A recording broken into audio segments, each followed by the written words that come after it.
মুখ্যমন্ত্রী বরংবার বামেদের শূন্য হওয়ার কথা বলেছেন এবং গতকালকে তিনি বললেন যে এবারে বিজেপিকেও শূন্য করে দেবে। এই তো উনি তো বিরোধী শূন্যই করতে চান। নরেন্দ্র মোদী বা বিজেপি আরএসএস তাদেরও কর্মসূচি কংগ্রেস মুক্ত, পরে বিরোধী মুক্ত। এখানেও কর্মসূচি প্রথম লেফট মুক্ত, এখন বিজেপি মুক্ত। এটাই হলে একবার যদি মানে গাছে ওই যে ঝড় আসলে উঁচু গাছটা আগে পড়ে, উঁচু বাড়িটা আগে পড়ে, তারপর নিচুটাও করতে থাকে। তারপরে বিধানসভাটা মুখ্যমন্ত্রী চাইছেন একেবারে বিরোধী শূন্য। বিরোধী শূন্য করতে, এটাই তো ওনার কথা। এটাই তো আগে শুভেন্দু অধিকারীকে যে বলিয়েছিল, মনে আছে তো? পঞ্চায়েত নির্বাচনের সময় আপনারা করে দিলে 5 কোটি টাকা দেবো, উপহার দেবো, হলদিয়া ডেভেলপমেন্ট অথরিটি থেকে টাকা দেবো, এটা ওপেনলি ডিক্লেয়ার করেছিল। তখন শুভেন্দু অধিকারী তৃণমূল দলের ছিলেন, নেত্রীকে শ্রীমতী মমতা ব্যানার্জি দলেরও নেত্রী, সরকারেরও। তাহলে এই যে জায়গাটা সংযত হওয়াটা, একটা শৃঙ্খলা আনা, বাইরে এত খুনোখুনি হচ্ছে, মারামারি হচ্ছে, তৃণমূলও নিজেরা নিজেদের মারছে। এই যে ভাঙরে মারলো, সবাইকে তখন বলে দিল পরে, তারপর দেখা গেল অন্য। এই যে শৌকত মোল্লা কয়েকদিন আগে চাপা দিয়ে একজনকে মারল, সে গাড়ি ব্যয়নি, সে গাড়ির 1 বছর আগেই গাড়ির লাইসেন্স অকেজ হয়ে গেছে। কে দেখবে? এইভাবে চলতে থাকলে একটা অ্যাডমিনিস্ট্রেশনকে এরকম বিশৃঙ্খল ডিজেরে। আমরা ছোটবেলায় পড়েছিলাম যখন কিভাবে একটা সংসদীয় ব্যবস্থা মানুষের কাছ থেকে বিচ্ছিন্ন হয়ে যায়। এটা হচ্ছে বিশৃঙ্খল অবস্থা তৈরি হলে, চরম বিশৃঙ্খল অবস্থা, বিশৃঙ্খল রাস্তায়, বাড়িতে, পার্টিতে, সর্বত্র, আবার সংসদে। মুখ্যমন্ত্রী বারংবার বিধানসভা এই বিরোধী শূন্য করার কথাটা কেন বলেন? কারণ কি বিরোধীরা দুর্বল, সেই কারণে?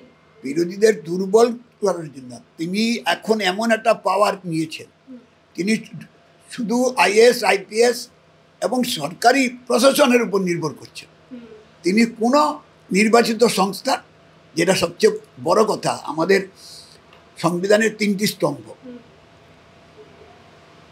লেজিসলেচার মানে আইনসভা, দেন হচ্ছে এক্সিকিউটিভ প্রশাসন, আর 3 হচ্ছে জুডিশিয়ারি, আর 4র্থ হচ্ছে মিডিয়া। এই 3টে স্তম্ভ কোথায় আজকে? সরকার চালাচ্ছে, সব কোর্টে চলে যাচ্ছে। মিটিং করা যাবে কিনা, মিছিল করা যাবে কিনা, সরকারের উপর না, পুলিশের উপর না, কে নির্ভর করছে? কোর্টের অর্ডার দিচ্ছে প্রতিদিন। শুভেন্দু অধিকারী কোন মিটিংয়ে যাবে, কি মাইক লাগাবে, কতজনকে জমায়েত করতে পারবে, সেটাও কোর্ট ঠিক করে দিচ্ছে। এটা গণতন্ত্র? মতামত করার অধিকার সংবিধানে মৌলিক অধিকার। আমার কথা আমি বলবো, আপনার কথা আপনি বলবেন। যেটা গ্রহণ করার করবে, যেটা বর্জন করবে। মানুষ কোনটা গ্রহণ করছে, মানুষ বর্জন করছে, আবার আইন কোনটা পারমিট করছে, কোনটা পারমিট করছে না, এগুলি তো বিচারের বিষয়।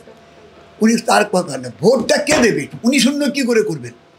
ভোটটা তো নাগরিকটা দেবে। ভোট নাগরিক মানে নির্বাচক মণ্ডলী, ইলেক্টর হতে হবে, তাকে ভোটদাতা হতে হবে, ভোটার তালিকায় তার নাম থাকতে হবে। এইটা নিয়ে তো এখন গণ্ডগোল হচ্ছে। এখানে তো মৃত ভোটার, জাল ভোটার, এ কোথা থেকে? যারা নাকি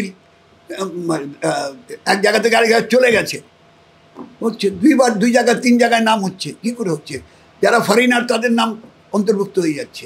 ফলে ওইগুলি স্বচ্ছতা আনবার জন্য সরকারের তৎপরতা নেই, সরকারি দলের। তাদের হচ্ছে বিরোধী শূন্য করবো, যাই ভাই হোক। নির্বাচক মন্ডলীর উপর নির্ভর নয়, এমন একটা মেশিনারি ঠিক হচ্ছে, যেন আমি বললাম 4M: media power, money power, muscle power and machinery power. এই মেশিনারিটা ধরে ফেলেছে। আগে 3টে থাকতো, মানি পাওয়ার, মাসেল পাওয়ার আর মিডিয়া পাওয়ার ছিল, এখন মেশিনারি পাওয়ারটা হয়ে গেছে।